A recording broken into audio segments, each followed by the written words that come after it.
老贺，你这摊子怕是进小贼了吧？小小年纪就敢偷，长大了还得了？浑身脏成这样，到底是谁家的娃？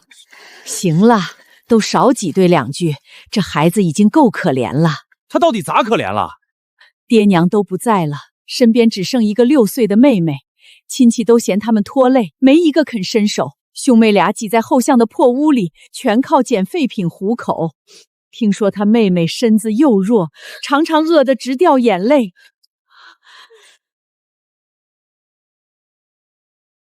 哥，你总算回来了。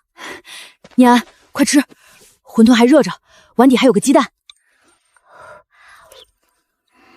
哥，你是不是还没吃？我吃过了，刚才在外头垫过肚子。你又哄我，你嘴角连一滴汤都没有。哥真吃过了，你赶紧吃，馄饨泡久了皮就化了。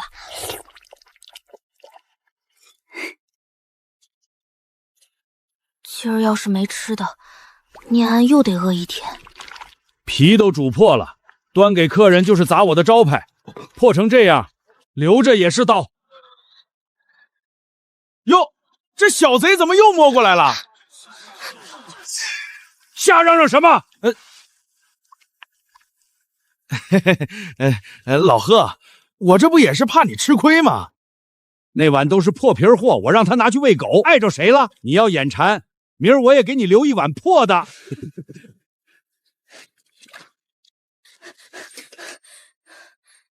汤还是烫的，他一直在等我。念安，今天你不光能吃热的，还能吃到肉。从那以后，贺叔的馄饨摊每天都会莫名其妙多出一碗破皮馄饨。皮破了，端出去砸招牌。我心里明白，那根本不是坏的。快送回去，骨汤凉了会腥，馄饨皮儿也会泡烂。今儿那孩子咋一直没露面？不来也省事儿，免得我每天都得故意煮破一碗。嘴上说的硬，你不还是一直替他温着？我只是怕破皮馄饨放久了发酸。叔，今儿还有煮破卖不出去的馄饨吗？收好，别撒了。这孩子今儿的神色不太对。老贺，你这是要去哪儿？我跟过去瞧一眼。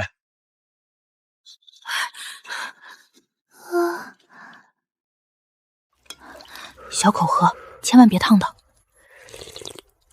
哥，汤里真的有肉味儿。喝得下就再喝2口，肚子暖了就不难受了。哥，这只完整的给你。我刚才已经吃过了。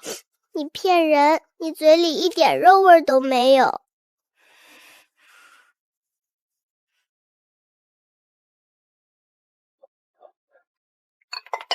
出什么事了？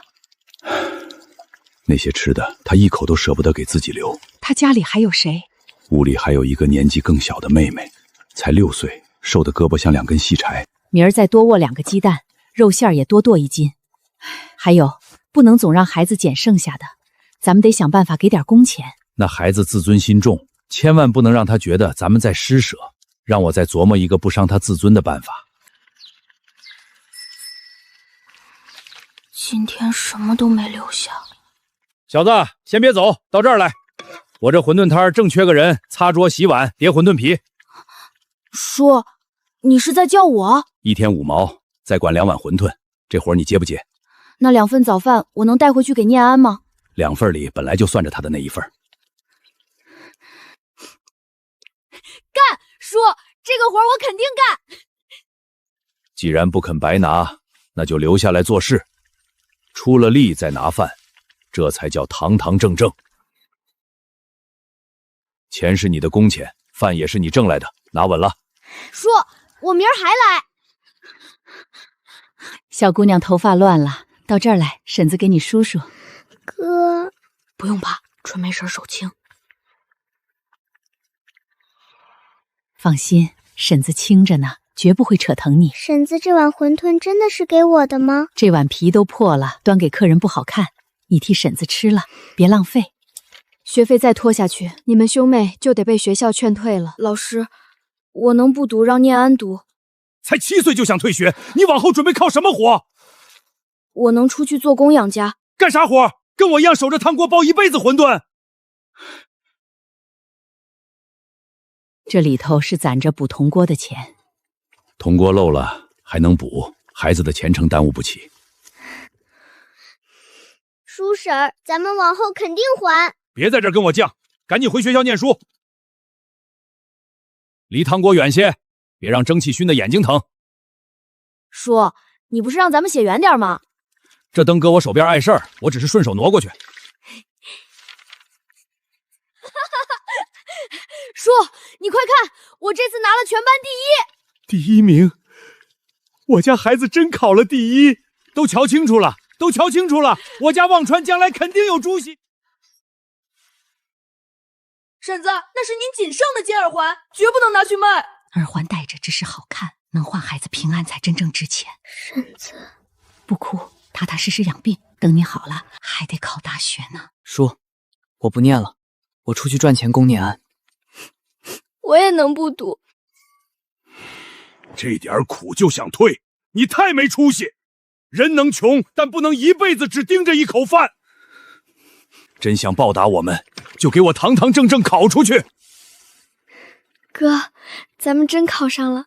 叔婶儿，咱们考上大学了。这些留着路上吃，饿了就拿出来，别硬扛，把鞋垫塞好。去外省路远，别把脚磨破了。叔婶儿，等我赚钱了，肯定回来接你们享福。婶子，你等咱们回来。空话少讲，把书念好才算真本事。出去就踏踏实实念书，别惦记家里。叔，我寄回去的钱到了吗？该买什么就买，千万别省着。收啥收？外面花销大，自己留着。家里好，小摊儿也好，你和念安别惦记。再给我一点时间，等我真正站稳脚跟，就回家接你们。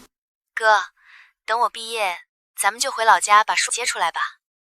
好，就按你说的办。等公司有起色，咱们肯定回去。我曾以为那口铜锅会永远孤独作响，那盏煤油灯也会一直亮着。我一直以为只要拼命往前走，迟早能风风光光接他们回家。可我从没想过，命运根本没等我。2017年，距离那封最后的家书整整7年，我和念安终于再次踏回这座小镇。可那块写着老贺馄饨的木牌，早已从街角消失。程总，这回公司算彻底站稳了，3个区的社区住都签下来了，学校普送也正式落定。总算真正站稳了。哥，咱们该回家了吧？回去把贺叔和春梅婶接到咱们身边。回家。慢慢吃，汤和馄饨都能添。多谢姐姐。哥，咱们小时候就是靠一碗热馄饨和一只藏在碗底的鸡蛋活下来的。最完整的先给孩子，别让他们觉得自己被可怜。皮煮破了，端出去砸招牌。锅底就剩这一碗，倒掉可惜，你趁热喝。直到今天我才懂，那些从来都不是剩饭。忘川、念安，钱收到了，你们叔婶不缺钱，外头花销大，别乱记，踏踏实实念书比啥都强。自己明明不是他的，可每句话都像他站在我面前训人。哥，婶子戴上这副耳环一定特别好看。一定好看，比谁戴都好看。那年我病得厉害，婶子把仅有的一对金耳环都卖掉了。这次咱们给他买回来。这些年我总拿再等等给自己的亏欠找借口。哥，我等着交完学费，等着凑齐房租，又等着店开起来。贺叔写字用力，墨总会透到背面。这3封没有。可里面写的都是他会说的话，让咱们别记钱，让咱们好好念书。越像越说明写信的人听过他平时怎么训咱们。贺记明明在老街，为什么最后3封都从城西寄出？程总，按您说的年份查过了，2010年之后寄往贺记的2笔钱全被退回。那时候咱们为什么没有看见？那年公司刚倒闭，我一天打3份工，看见信封，以为又是催债通知。城西邮局离高城海以前的住处不到300米，返乡行程不便，所有原始信件带上，任何人都不要提前联系。哥，你是不是怕回去以后连责怪咱们的人都找不到？我怕他们这些年明明在等，咱们却一直用再等等安慰自己。明天回家，无论看见什么都不再等。这封信是谁写的？回去以后一定要问清楚。先找人，再找真相。人要是受了委屈，铺子、名字、公道，一样都不能少。可人这一生，最经不起的，偏偏就是一句“再等等”。哥，你觉得贺叔是不是还守着那口老铜锅？肯定还在，他舍不得那口锅。真？他嘴上天天喊累，可真让他一天不碰那口铜锅，他反而睡不着。别傻站在锅前，光都让你挡严实了。小姑娘家的头发得梳整齐，不能总乱蓬蓬的。爸妈，我们回来了。你要真敢退学，我就当这些年白疼了你这个臭小子。病了咋不早说？烧坏了脑子，你哥哭都没地方哭。这些年，正是这些旧画面撑着我一步步走到今天。哥，真要见到他们了，你怕不怕？紧张，我怕他们老了，怕他们身子不好，更怕他们见了咱们嘴上骂咱们乱花钱，背地里偷偷掉眼泪。那咱们这次就不走了。这次一定把他们接回家。哥，这座镇子跟记忆里完全不一样了。以前这儿一下雨，全是你。我连原来的路都快分辨不出了。别慌，老街的路我闭着眼都记得。哥，我真的快找不到从前的样子了。再往前走一段，那家馄饨摊就在巷子口。以前这儿有个补鞋爷爷，旁边以前还坐着卖针线的王奶奶。哥，就在前面，马上就到了。五汤自己盛，手拿稳了，别把碗摔了。要不要吃个茶叶蛋？才出锅，还热着呢。高级鲜肉馄饨，这怎么可能？贺叔那口铜锅去哪儿了？春梅婶又在哪儿？一碗鲜肉馄饨，马上来。这里的人为什么不是贺叔他们？消失的不只是那口铜锅和骨汤白雾，还有我童年里唯一一处敢叫家的地方。老贺，你自己都快顾不过了，还替别人养孩子，到底图什么？哥，咱们进去问问。进去问个明白。两位吃点什么？咱们找高成海，原来是找高总的，他就在后厨，我马上替你们叫人。哥，这儿一点都不像以前了。这儿没贺叔的骂声，也没春梅婶的笑。两位看着眼熟，不知道是哪家的贵客。咱们找贺长山。老贺早就收手了，这摊子跟他没关系了。他现在究竟在哪儿？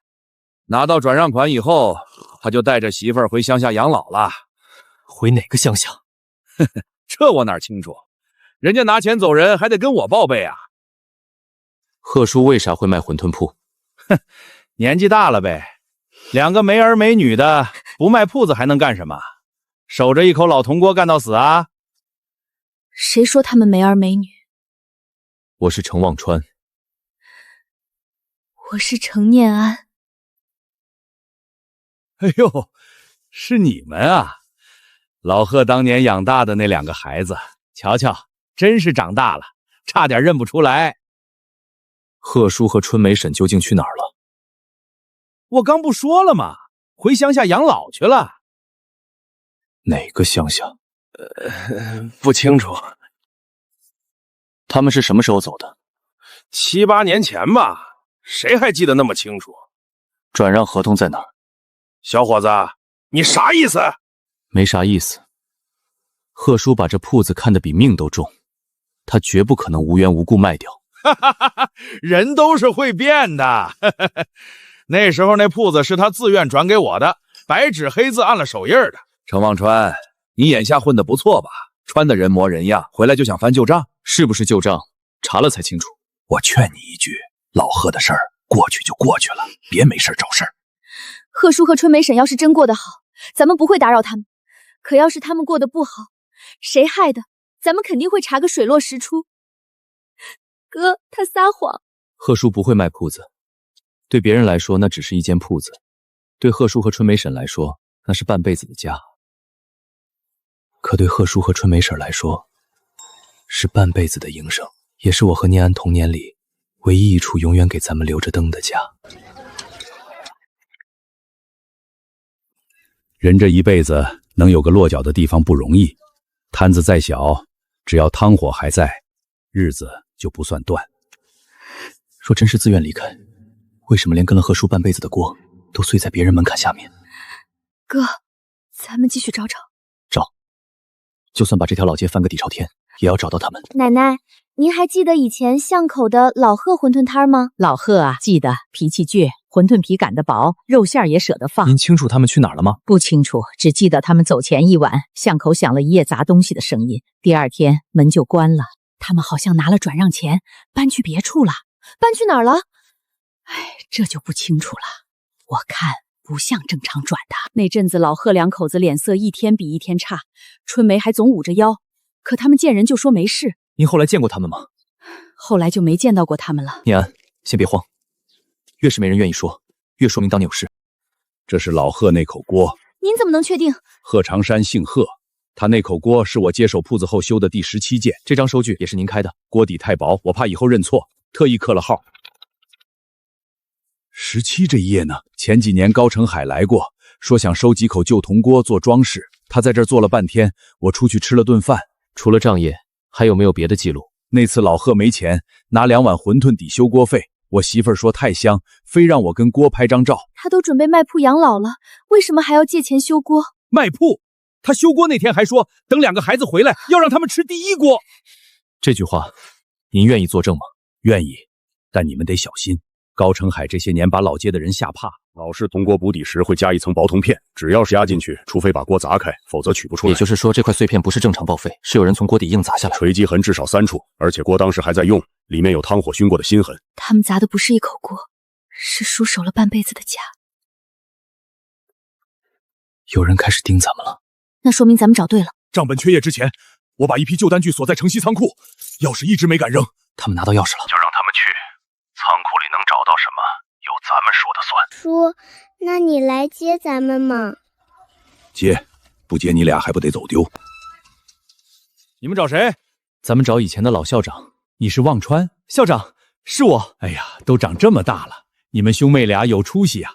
那时候老贺没白供。校长，您清楚贺叔和春梅婶子去哪儿了吗？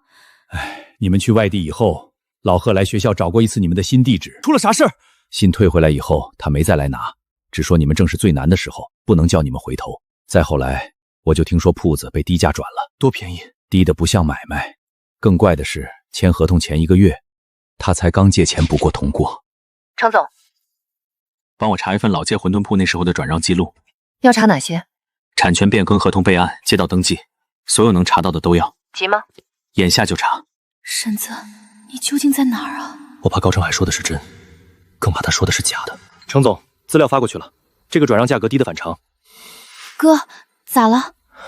你瞧，这怎么可能？老贺夫妻离开前，柳春梅生了场小病，气色不太好。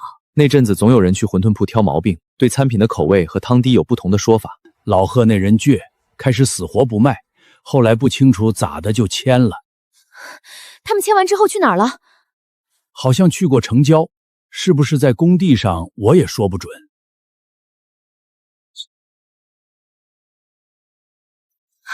哥，别直接碰。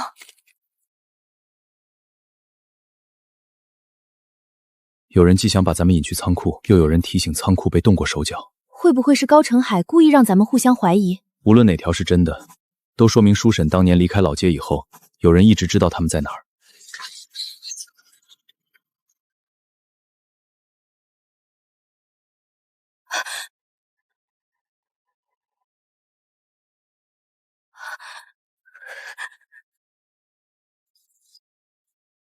纸是新的，印章却故意盖得很淡，有人等着咱们找到这些假证据。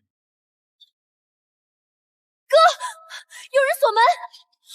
往后窗走，别碰电灯开关。里面的人沿着墙根往左，就没道能出去。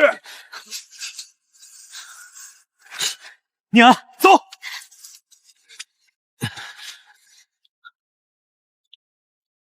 纸条是您送的，您知道贺长山在哪儿？城南建筑工地食堂后面最破的那排板房，你们要快！高成海的人今天也在找他们。他们真的在工地？师傅，您见过这个人吗？他叫贺长山。你说的是不是一个背有点驼、脾气挺倔的老头？他在哪儿？城郊南边有个工地，前阵子我见过一个姓贺的老人，年纪不小了，还在搬水泥。搬水泥？别人劝他少干点，他还骂人，说水泥也是钱，撒了就是浪费。粮食不能糟蹋，撒了浪费。撒了浪费。他身边有没有一个姓柳的女人？腰不好，说话很温柔。有，工地食堂有个女人，天天洗碗，腰不好，大家都喊她刘婶儿。婶子，念安，咱们终于找到他们的消息了。哥，我宁愿不是他们。转让价格不到市场价1/10，见证人与高成海有关。合同签订后，老人很快失去消息，而城郊工地恰好出现了2个相似的老人。合同签完第2个月，铺子就换了招牌。干活拿饭天经地义，书不是白给你。哥，咱们去接他们回家去。哥，这儿灰太大了。进去问。师傅，这儿有没有一位姓贺的老人，叫贺长山？你们找老贺头？他在这东边馅料那块搬水泥的，脾气倔得很，年纪一大把了，谁劝都不听。念安，跟紧我。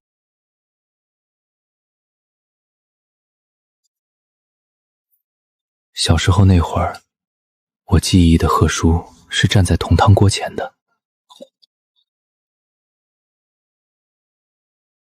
王川，擦桌子麻利点，碗碟那么高，等着他倒啊！那时候他的背是直的，手是有力的。哥，是他吗？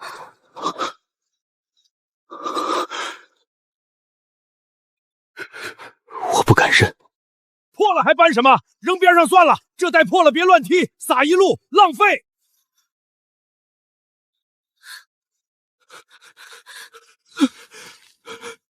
叔，干什么？我还没老到。叔，是我。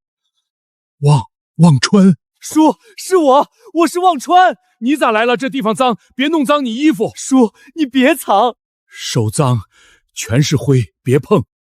念安，婶子，是我是念安啊！哎呀，你这孩子，婶子身上脏，别弄脏你的衣服。不脏，一点都不脏。都长这么大了，婶子快认不出来了。哭啥？见着了不是好事吗？婶儿叔，咱们找了你们好久。找咱们干啥？你们过得好就行。是啊，你们眼下都是大老板了，来这儿干什么？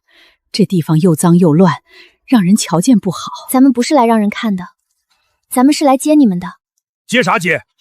我和你婶子有手有脚，又不是不能活。叔，别堵这儿，影响人家干活。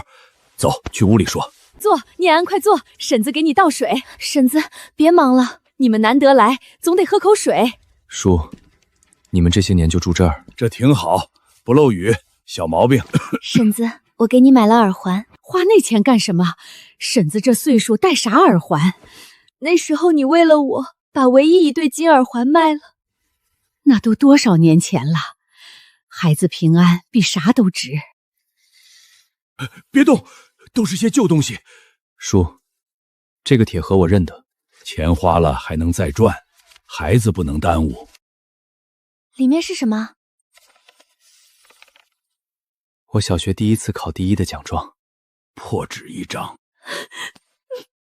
这是我小时候那会儿最喜欢的发卡。那年春天你天天戴，睡觉都舍不得摘。这些信你们始终留着？没事翻翻，瞧瞧你们有没有写错字儿。这是咱们离开小镇那天。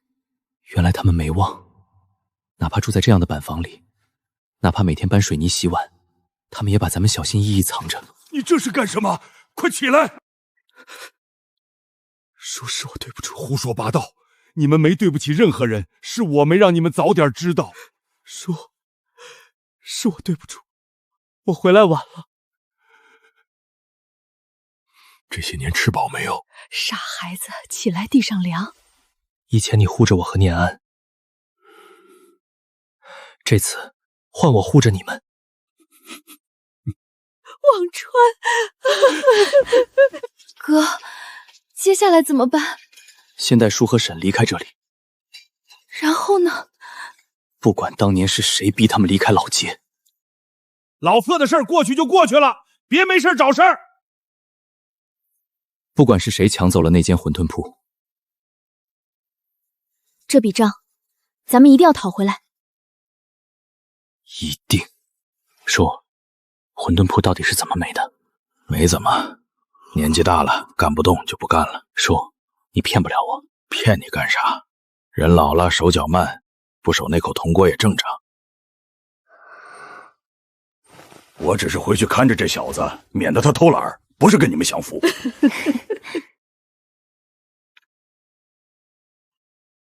叔，你还是不打算走？你们把春梅接去治病，我留下。石头还差半年小学毕业，不能这时候没人管。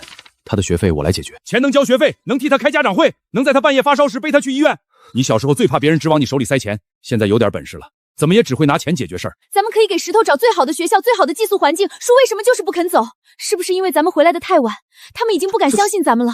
叔不是不相信，他只是怕自己一走，又有一个孩子被留在原地。那怎么办？查石头父亲的失联记录、户籍和监护关系，再联系老街学校，问能不能转学。不是把他塞进转学机构，让他跟叔婶一起回家。石头父亲2年前外出追讨欠考后失联，警方留过记录。贺叔夫妻一直以临时监护人身份照顾孩子，但没有正式手续。高成海不只知道叔婶在这里，他还通过承包商压着工资，让他们走不了。这些事儿先别扯太大，孩子平安最要。正因为孩子要平安，这些事儿才不能继续忍。我可以不读书，你们别因为我吵架。谁准你不读？人能穷，不能一辈子只盯着一口饭。学校愿意接收你，学费不是施舍。公益馆需要一个放学后帮忙擦桌、整理碗筷的小帮手，工钱照算。我也能靠干活挣饭。当年叔就是这样教我的。不干了也正常。贺叔嘴硬了一辈子，他越说没事，事情就越大。行了，别问这些陈芝麻烂谷子的事儿，你们过好自己的日子比啥都强。好，我不问了。忘川啊，你们怎么才回来？婶子，贺叔的铺子究竟咋没的？还能咋没的？让高成海逼没的。他咋逼的你？你和念安去外省以后，高成海就盯上了老贺那间铺子，巷口第一家，人来人往，几十年的老客都认老贺那口铜锅，也认他手里那3道馄饨褶。老贺，你年纪也不小了，守着这么个小摊儿能挣几个钱？不如转给我，我给你一笔钱，你和嫂子回乡下享福，我还包得动，也煮得动。高成海逼叔卖铺砸锅，让他们去工地，咱们已经知道了，为什么不立刻报警，不立刻公开？现有证据能证明胁迫，却不能完全证明资金去向。高成海一旦提前销毁账目，小时候你让我等你找吃的，上大学让我等你挣够钱，创业以后又让我等公司站稳。现在书腰都直不起来了，婶儿连金耳环都不敢戴，你还让他们等证据完整，他们这辈子到底还要等咱们多久？咱们小时候，我每次让你等，是因为我怕下一步走错，你就没饭吃。可你现在不是几岁？是我有公司、有律师、有钱，却还是习惯先把所有风险扛完，再告诉你们结果。我不是怕高成海，我怕自己再走错一步，让叔和婶因为咱们第2次失去家。明天先启动法律保全和老人安置，同时公开寻找其他受害街坊。取证不停止，人也不再等。这次不准一个人扛。为了咱们2个老东西，兄妹俩吵成这样，值当吗？值当。咱们不是为了钱吵，是为了怎么把你们被拿走的东西完整还回来。人回来就够了，铺子不要也罢。不够，那间铺子里有你们的名字，有咱们的奖状，有叔守了半辈子的锅，那不是房子，是家。明天先搬离工地，先看病，官司和调查由咱们一起面对，不再让你们躲，也不再让念安等。这里头的东西你们自己看，看完以后要怎么做，咱们一家人商量。这个不能放，高成海知道会……孩子都回来了，还怕什么？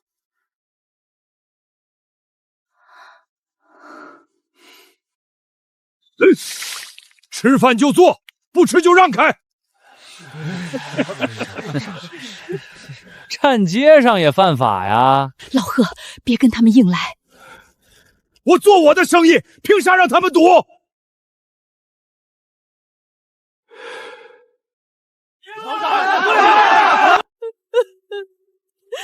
这孩子咋办呀？桌子能钉，铜锅能补，馄饨重新包。他们这是不让咱活。只要汤火不灭，日子就能过。老贺，要不歇2天吧？歇啥？肉馅都剁好了，骨汤也熬了1夜。有人举报你们卫生不合格。我这肉馅当天剁，骨汤当天熬，水缸每天刷，街坊都清楚。先停业整改，罚款按规定交。下一步按计划来。老贺，先认了吧。哎呀，我就是吃了你家馄饨，肚子疼得快死了。你连1只馄饨都没下肚，大家瞧瞧，你乱讲，有问题还想抵赖？那闹肚子的人我认识，平时就是跟高成海混的。那天他连1只馄饨都没吃，坐下就喊肚子疼。贺叔为啥不告诉咱们？你叔只说孩子们在外面念书，不能让他们分心。这话像他会说的。高成海闹了和我还撑着，桌子砸了就修，水源断了就去井边一桶桶挑，罚款来了就咬牙交。有人堵门，咱们就凌晨3点起床，把馄饨送到学校门口卖。老贺，签了吧，这个价不低了。你做梦！老贺，别给脸不要脸！你们2个没儿没女，真出点事儿，谁替你们出头？他们不是没人。哼，那你叫他们回来呀！2个大学生回来给你瞧摊儿。春梅，喝一口。老贺，别硬撑了，再撑撑。孩子们好不容易出去了，咱不能拖他们后腿。老贺，听我的，别撑了。我清楚，这锅跟了我半辈子，养活过咱们，也养活过2个孩子啊。这是当年老贺补铜锅重新买水缸的条子，我还记得清楚。锅被砸坏，水缸也被踹裂，他赊钱换新的，说多卖几百碗就能还。签了，铺子还能给你留口饭；不签，我让你们连这条街都待不下去。你敢碰这口锅，我跟你拼命！老哥，别打了，我的住院费不治了，咱们走。后面还能恢复吗？带子断过，被人用透明胶带回去。给我一点时间，可以尽量保留原始声音。磁带为什么会藏在旧铁盒？铜锅夹层里又是什么？砸锅那晚，隔壁修录音机的老周把小路易在窗台，想替咱们留证据。高成海的人发现后抢走仪器，磁带掉进汤锅旁的面粉袋。咱们把磁带藏进铁盒，后来老贺怕铁盒被翻，就抄了合同编号和见认人名字，塞进铜锅补底的夹层。咱们已经拿到磁带，邱师傅也愿意作证，这块东西不能留。烧了，铜烧不掉，纸在夹层里，硬砸可能留下痕迹。那张纸还在锅里。锅被砸碎之后，我只抢回1小块，其他碎片被高成海拉走，说要当废铜卖。仓库里那把旧铜勺，说明废旧物件并没有全卖，剩下锅底很可能还在他手里。转让款先从我账上过，再拿去交春梅住院押金。合同里写自愿，谁也查不出。那假装吃坏肚子的人怎么办？给完钱送走，别让他再回老街。假中毒、住院款、低价合同全串起来了。磁带能证明胁迫，但假中毒者必须找到，只有他亲口承认，才能把第1块脏水也洗干净。看病交罚款，还赊账付房租，没剩多少。铺子没了，他们生计也断了。有人劝他们找你们。他说什么？孩子好不容易走进去了，咱们不能拖他们后腿。程总，合同页数不多，问题却不少，转让价低得离谱，签约时间也异常仓促。见证人里有2个是高成海后来的员工。评估材料呢？估价也异常，连当时同街同类小波的1半都不到。哥，那时候咱们还在外面念书，还想着往后接他们享福。可他们被人欺负成这样，连1封信都没给咱们写。他们咋这么傻呀？他们不是傻，是怕咱们回头。当年那个假装中毒的人，现在在哪？年代太久，很多底单已经销毁，能留下来的只有当天未销户账户的备份。周姨，当年这个柜台是谁负责？是我。这个人存钱时很紧张，还问了3遍，现金存进去以后能不能查出是谁给的？陪他来的人，您还记得吗？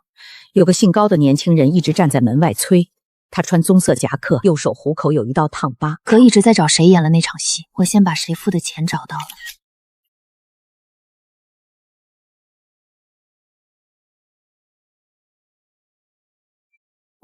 姑娘，你没事吧？没事，他替咱们把下一站送来了。你一个人去查，为什么不告诉我？因为我不想永远站在你身后，书神也是我的家人，这条路我得一起走。下次不能一个人冒险。下次咱们一起。马六就在这里，明天不是去求他想起来，而是让他知道咱们已经把钱从哪里来查清楚。高澄海的人已经因为那只空文件袋提前惊动了马六。20多年前的事儿，谁还记得？可能真是吃坏了，也可能是别的。因为你在地上滚了10分钟，贺叔的铺子被停业，春梅婶错过治疗，他们记了一辈子。你可以拒绝回答，咱们只想知道高澄海当年给你的那笔钱是让你买药，还是让你演一场戏？别乱说，那钱是补偿。你刚才说不记得，现在却记得钱的性质。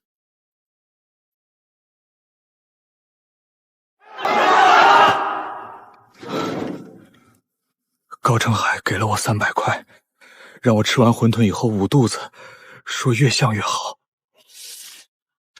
我当年怕他赖账，特意当天存进银行，后来心里不踏实，一直没敢销户。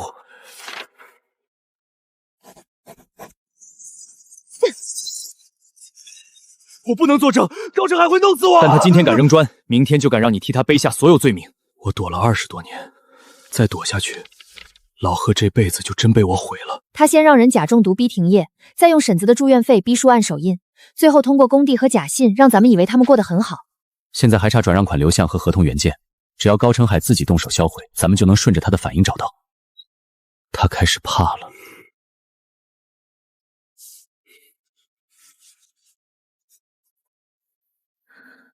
首先放下，咱们不能只带着愤怒去见高澄海。每一句质问后面，都得有一份他毁不掉的证据。公开视频的事交给你，只发事实，不放书审最狼狈的画面。我会让所有人看清楚，他们剪掉的不是7秒，是书审20多年没说出口的真相。明天我去见高澄海，我去见被他骗到镜头前的人，咱们2条线一起走。先生吃点什么？我找高澄海。程老板还真念旧，连小时候讨饭的碗都带来了。假中毒当天的取款和存款记录，马六证词、砸锅录音全部在这里。白纸黑字，这是自己按的手印。你如今穿身好衣服，就想替他反悔？是不是自愿，不由你嗓门大小决定。你查的再多，也不过是那个捡破皮馄饨的小崽子。正因为我吃过别人故意留下的破皮货，才知道你夺走的从来不只是一间铺子。抓贼啊！有人偷东西！老贺，你这小摊好像招贼喽！瞎嚷嚷什么？那是我不要的破皮馄饨。小时候，我确实靠别人留下的破皮馄饨活过命。哼，还挺承认。可贺叔留给我的从来不是残羹，是一条活路。7年前你欺负他们没人撑腰，今天他们有家人。哼，少吓唬我！合同是真，手印是真，钱我也给了。转让价不到那时候市场价的1/10，签约前1个月，贺叔的小摊被砸，有维修记录。你找人堵门闹事，举报卫生问题，街坊都肯作证。街坊说2句闲话也能当证据？那个假装吃坏肚子的人已经开口了，而且不止录了1份。是高澄海让我去闹的，他给我200块，让我一口别吃，坐在摊前喊肚子疼。录音没了，我看你拿什么翻案？从我进门起，所有材料都在同步，你砸掉的只是一块玻璃。见证人里2个人后来成了你的员工，异常评估的出具人也和你有长期往来。程望川，你到底想干什么？高记几家店的实际销量、肉馅采购量和冷库入账对不上，几批来路不明的食材已经有人取样、删账、转货、发视频，后门的货立刻拉走，把刚才那段视频剪出来，就说易晚春仗着有钱强夺祖业。你终于不装了。你查我先让全镇都觉得你是回来抢铺子的。你的12家店经得住多少人堵门？我7岁时也被人指着喊过贼，所以我比你清楚，真相不是谁嗓门大谁说了算。完整视频、原始录音和证据目录，10分钟前已经公开提交。这是我的地盘。7年前，你可以拿这句话吓2个没有靠山的老人。现在，整条街都在看着，不行了。程总，证据链已经能完整闭合，低价转让合同、异常评估材料、街坊证言、维修记录、罚款单、假闹事人口供，时间和人物都对得上。别只查老贺馄饨铺。您的意思是查高澄海这些年所有低价收来的铺子？他不是只欺负过贺叔和春梅婶，咱们要查的不是一个点，是一张网。明白，我会把所有材料整理成完整证据链，正式提交。他怕的不是咱们，是所有被他逼走的人一起开口，也怕他经营出来的体面被撕开。忘川，我以前卖枣食的小摊也是被高澄海逼走的。杜叔，你慢慢说。我不肯转，他就找人天天坐我摊前，说馄饨里有虫。他那时候想收我的铺子，我不肯，店里就连续3天有人闹事。10几个账号统一发文说程总为了扩张品牌，强占恩人的老铺。学校配送暂停审核，2个社区项目要求先解释。门店外也有人举牌。他们把老人主动上车去医院，捡到哥哥弟银行卡前面，再删掉贺叔点头的镜头。我能做出原始素材可以证言报告，反击，但书审最狼狈的画面不能放，证人的住址也必须隐去。我发技术证据，不卖惨，也不让书审再被围观。门店照常给困难学生免费，咱们不拿一碗饭和舆论赌气。你们老板连养大他的老人都利用，凭什么装好人？骂我可以，别吓孩子，也别浪费粮食。这家店为什么免费给孩子吃饭？完整来由我会交代，但在真相出来前，饭照样供应。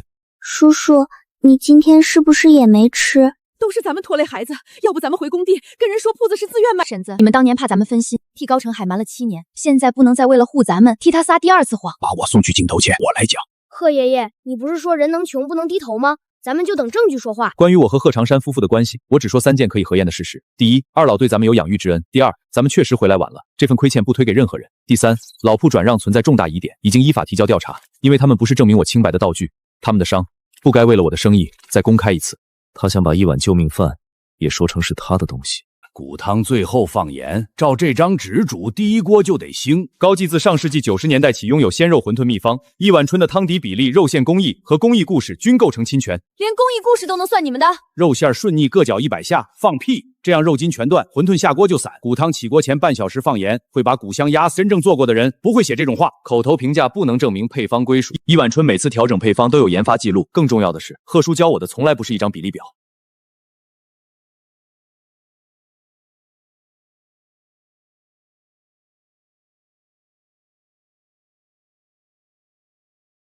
第一碗，外形完整，汤有腥味，肉馅松散。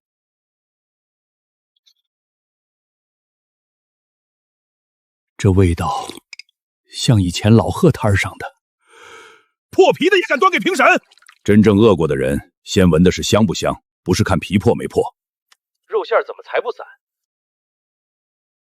高记拿到的不是祖传配方，是占下铺子后从墙上抄走的残缺步骤。这页原件不是你家的。是我当年贴灶台旁的纸，右下角被铜勺烫出月牙印。一张配方能被偷，手艺和做人偷不走。少说漂亮话，回去把面揉好。哼！既然他们非要恢复旧铺，就让那面旧墙今晚彻底消失。我不肯转让，店里就连续3天有人闹事，客人都吓跑了。方姨，您肯作证吗？肯。以前我怕，眼下不怕了。他有钱有人，咱们小摊贩哪敢惹？现在有人敢带头，咱们就敢说。那些年实在太冤了，总算拼成了高成海再也压不住的东西。冷库台账，食材标签、面粉和骨头标具原地封存，任何人不得转移。他不是说谁都查不了他吗？以前没人敢说，今天证据都在，怕的该是他。我就说嘛，老贺那人那么倔，咋可能心甘情愿的卖掉小摊儿？唉，老贺两口子可怜啊！好不容易供大2个孩子，孩子一走，他们就被欺负成那样。程望川，开个价，铺子赔偿证人，你想要多少？你进错门了，这里不卖良心。我要你归还老铺，补足损失，并为你做过的每一件事接受调查。证人已经有人改口了。没有他们，你那袋废纸什么都不是。威胁证人也是新证据，转移货物、销毁账本、散布剪辑视频也都有记录。你每反铺一次，证据链就多一环。房屋危险，今晚必须拆，天亮以前1块旧砖都不能留。手续上只批了加固，没有批整面拆除。出了事，老板负责。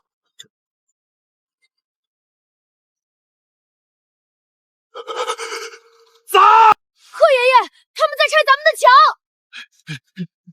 老贺，你的药！墙里有东西，当年合同编号和见证人名字就藏在灶台第3块砖后。机器停不住，滚开！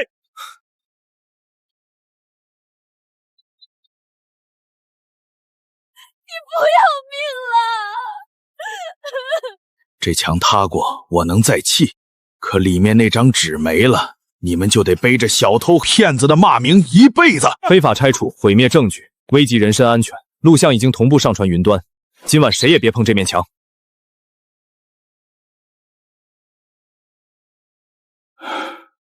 你说转让款给了叔，为什么钱进的是你的公司？一张手抄纸能证明什么？证人早就说不记得了。关键合同见证人愿意出席公开听证，那就让他当着整条街再记一次。合同是自愿签的，双方自愿，款项当场现金交付，我亲眼看。赵会计，档案纸版本的手印在签名左侧，高成海提交的版本却压在签名上方。请问一个人按一次手印，为什么会出现在2个位置？复印会让整页一起偏移，不会只让手印移动。更何况高成海版本使用的是3年后才启用的红色印泥。时间太久，我可能记错了。钾中毒，高成海给了我300块。合同里写自愿，谁也查不出。贺叔当年也帮过你家，今天你怕高成海可以不帮咱们，但别再替他伤一次老人。昨晚高成海的人给我儿子转了钱，还发了威胁短信。我刚才说的是假话。合同签字时，柳春梅正在医院。高成海拿着住院押金单，说不签就撤掉押金。你血口喷人！贺长山按手印以后，我怕出事，偷偷留了一脸。原合同自愿转让4个字是签字以后补写的，墨色和笔迹都不一样。不哭，真相出来就好。就算合同有问题，铺子这些年是我经营的，你们1分钱别想少赔。正常投入依法核算，违法所得一笔笔追，该归你的不会少，不该归你的1块砖都带不走。钱能补损失，补不了他们被夺走的名字。咱们要的不是买回铺子，是归还，损失不情。至于其他责任，不会因为你签字就消失。程望川，你一定要把我逼到绝路！我没有堵你的路，我只是把你堵死别人的路一条条重新打开。你够狠！这不是狠，是归还。慢点，往下放。哥，何叔的小摊回来了。回来了。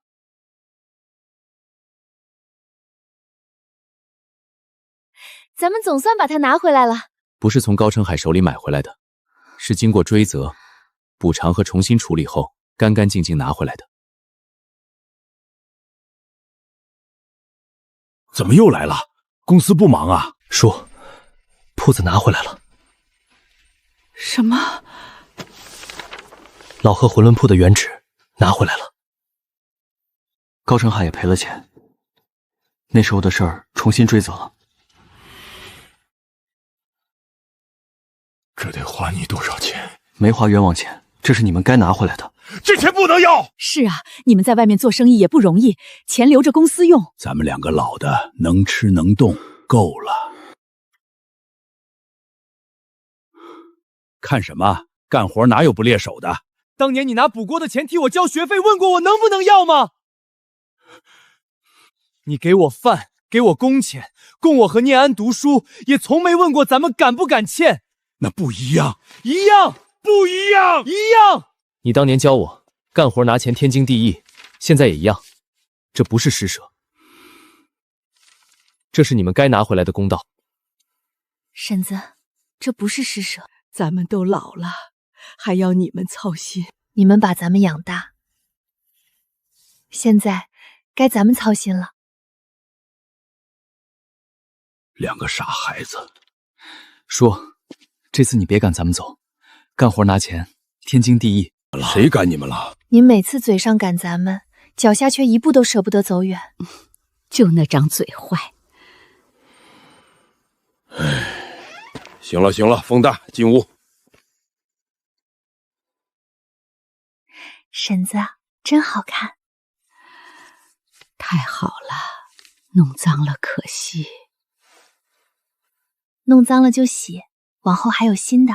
那口老铜锅还能重新支起来吗？能。叔，只要你愿意，那口锅就能重新响起来。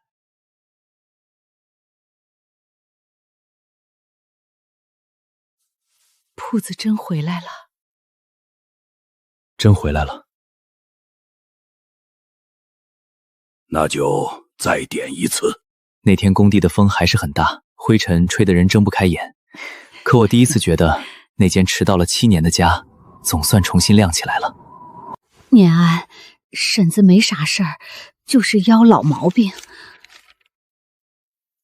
您说没事，我不信。你这丫头，小时候那会儿就倔，眼下更倔。跟您学的。说，今天必须去医院检查。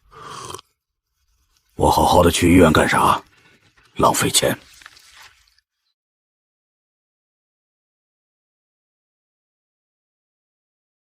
叔，车早就在外面等着了。我不去。您不去，我今天就守在这里，谁也别想开工。去就去，查不出毛病，你们别后悔。查不出，我最高兴。老人腰伤拖得太久，胃病、高血压也都要长期调理，不能再干重活了。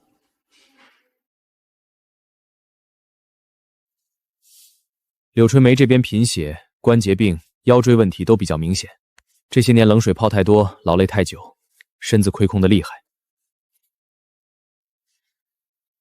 医生，只要按时治疗，他们能养回来吗？好好休养，按时吃药，别再硬扛。医生就是爱吓人，谁上了岁数没点毛病？你们怎么把自己熬成这样？不能再拖了。没事，老毛病，人老了都这样。妈，往后不准再瞒咱们了。念安，你这孩子别乱喊。您给我梳头、煮馄饨，背我去卫生所，还卖了耳环给我看病。您不是我妈，谁是我妈？念安，我的念安呀！医院里呢，别让人笑话。叔，医生说了，不能再干重活。我和你婶子有手有脚，不能拖累你们。您刚才听见我喊什么了吗？听见了。女儿管爸妈算什么拖累？医院人多，带这么贵的东西招眼。再说我这张老脸配不上。你当年卖掉耳环是为了让咱们活，现在咱们买回来不是让首饰好看，是想让你知道你也值得有人疼。妈，这次别再摘了。妈带着。你教咱们出了力才能拿饭，现在治病就是你该出的力，剩下的活交给咱们。这道题错3遍，再抄10遍。叔叔，我放学还要去馆里学包馄饨。先把书念好，锅跑不了。先放在家里，等石头也拿第一，再一起贴新馆墙上。我要是没拿第一呢？只要认真念，哪怕奖状泡水了，咱们也认。还缺春梅婶，他不爱把名字挂外面，那就把他的金耳环画成招牌角落的小麦穗，让懂的人一眼看见。他还不知道，孩子们把他也悄悄放回了家门口。真不用去省城，我和你婶子在镇上也能过。叔，这句话你从工地说到医院，又从医院说到现在。我说的是实话。这次不回工地了。你们养了我们10几年，那都过去了。过不去！你们给我和念一的饭，给我们的学费，给我们的书包、棉衣、药钱，还有那碗煮破的馄饨，哪一样都过不去。以前我们小，没本事，只能让你们护着。现在该我们养你们了。爸妈，跟我们回家吧。胡喊啥？你们2个小时候不听话，长大了还是不听话。这点也是跟您学的。老贺，别嘴硬了，赶紧走吧，省得我反悔。谁嘴硬了？我这是怕他们乱花钱。爸，往后让咱们乱花一次好不好？爸，您亲手接吧。这有啥好接的？您看一眼。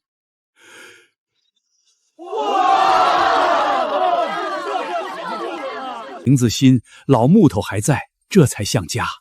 往后别再把家弄丢了。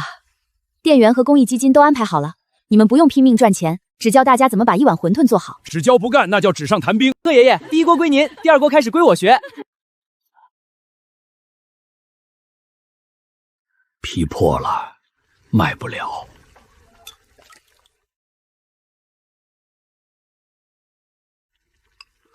爸，这次我不偷也不捡，这碗是我自己挣来的。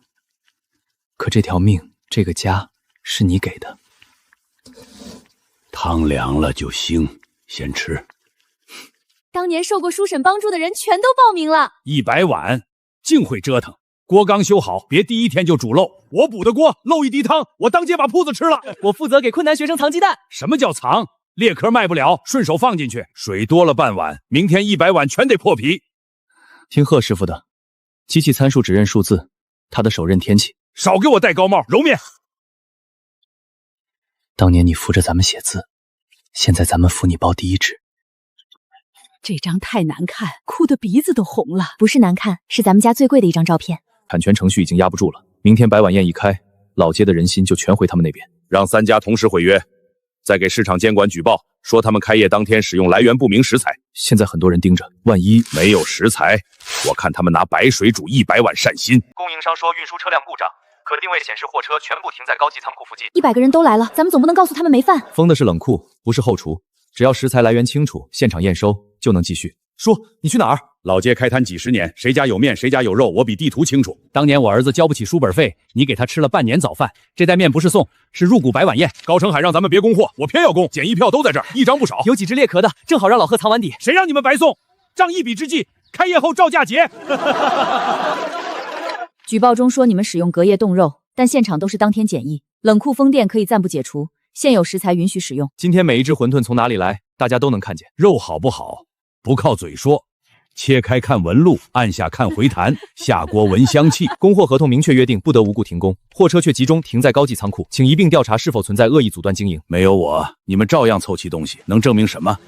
证明一间铺子可以被抢，一口锅可以被砸，但一个人用半辈子攒下的人心，你买不走，也断不了货。破了就留着，汤更香。别因为不好看就觉得它没用。做错事责任得担，可饭不能不让人吃。故意羞辱我，羞辱你的是你做过的事。这碗饭只是贺叔仍愿意按同一条规矩待人。小时候咱们最穷时，叔怕伤咱们自尊，才说完整馄饨是破皮货。你占了铺子，却从没明白这句话。你小时候也在老街长大，我也给过你热汤。人走歪了，该承担就承担，别再拿没人给过我机会当借口。今天主角不是他，是这口终于能重新开火的锅。这100碗里，前99碗给曾经被你们帮过的人，最后1碗给这些年一直舍不得好好吃饭的你们。这次先让你们吃，还有他5个人，1人1口。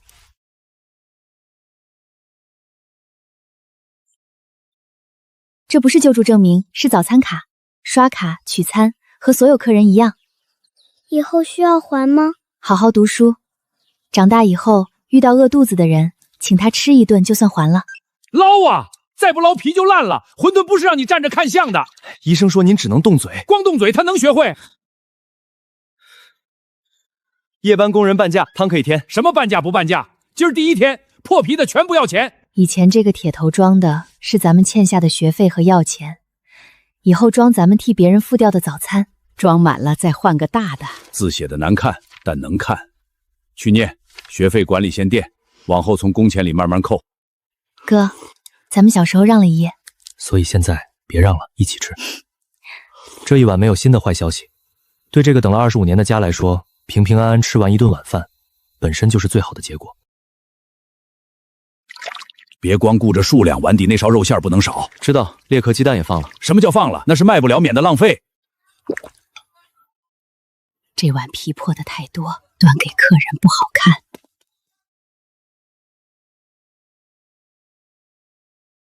他可能也在等一个人吃饭。明天别把碗放门口了，给他一块抹布，问他愿不愿意帮忙擦桌。饭是他自己挣的。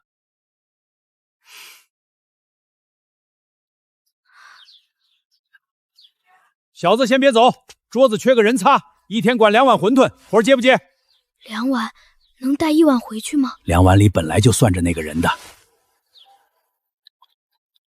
哥，这次1人1半。好，谁也不让。后来我才忘年，真正救人的从来不只是饭，而是有人在你最狼狈的时候，仍愿意给你一个不低头的理由。皮破了，端出去砸招牌。